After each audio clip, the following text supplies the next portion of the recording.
നാൾക്ക് ശേഷം ഇന്നലെ നമ്മൾ തിരൂർ കോരങ്ങത്തെ പാർക്കിലേക്ക് ഒന്ന് പോയിട്ടുണ്ടായിരുന്നേ. വേറൊന്നല്ല, മോനൊന്ന് ഹാപ്പിയാക്കാൻ വേണ്ടിയിട്ടായിരുന്നു കേട്ടോ. ടിക്കറ്റിന് 20 രൂപയാണ്. അങ്ങനെ ദേ നമ്മൾ ടിക്കറ്റൊക്കെ എടുത്തിട്ട് അകത്ത് കയറിയിട്ടുണ്ട്. ഇപ്പോൾ ക്രിസ്മസ് ആയതുകൊണ്ട് തന്നെ ദേ ഫ്രണ്ടിലായിട്ട് തന്നെ അതിൻ്റെ ഡെക്കറേഷൻസ് ഒക്കെ ചെയ്തിട്ടുണ്ട് കേട്ടോ. നല്ല ഭംഗിയുണ്ട് അവിടെ കാണാനായിട്ട്. പിന്നെ ഇവിടെ തോനെ ആൾക്കാരൊന്നും ഉണ്ടായിട്ടില്ല കേട്ടോ. സ്റ്റാർട്ട് ചെയ്ത സമയത്തൊക്കെ നല്ലോണം തിരക്കായിരുന്നില്ലേ. എന്നാലും കുറച്ച് ആൾക്കാരൊക്കെ ഉണ്ട്. എല്ലാവരും ദേ 7:30 കേട്ടോ അവിടെ വാട്ടർ ഷോ സ്റ്റാർട്ട് ചെയ്യുക. അപ്പോൾ അതിന് വേണ്ടിയിട്ട് വെയിറ്റ് ചെയ്തുകൊണ്ടിരിക്കുകയായിരുന്നേ. മോനക്കാണെങ്കിൽ അവിടെ ചെന്നപ്പോൾ വല്ല സ്വാതന്ത്ര്യം കിട്ടിയ പോലെ കേട്ടോ. ഓനിങ്ങനെ ഓടിച്ചാടി നടക്കുകയായിരുന്നേ. അങ്ങനെ കുറച്ച് നേരം നമ്മളിത് അവനെ കളിപ്പിച്ചു. ശേഷം അവിടെ പാനിപ്പൂരി ഉണ്ടായിരുന്നു കേട്ടോ. അതും കുറേ ആയിരുന്നു കഴിച്ചിട്ട്. അപ്പോൾ നമ്മളിത് ഒരു പ്ലേറ്റ് വാങ്ങിയിട്ട് കഴിച്ചു നോക്കിയിട്ടുണ്ടായിരുന്നു.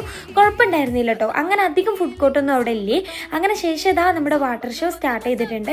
ഞങ്ങൾ ഇത് മോനെ കാണിക്കണം എന്ന് അത്രയും ആഗ്രഹിച്ചതായിരുന്നു കേട്ടോ. പക്ഷേ എന്താണ്ടായെന്ന് വെച്ചാൽ അവന് ലൈറ്റും കാര്യമൊക്കെ ഇഷ്ടമാണ്. പക്ഷെ ആ ഒരു പാട്ടിൻ്റെ സൗണ്ട് കേട്ടോ എന്തോ അറിയില്ല, അവന് അവിടെ നിന്ന് പോകണമെന്ന് പറഞ്ഞിട്ട് വാശി പിടിച്ചിട്ട് ഞങ്ങൾ അവിടെ നിന്ന് ഇറങ്ങി. വീഡിയോ ഇഷ്ടമായ ലൈക്ക്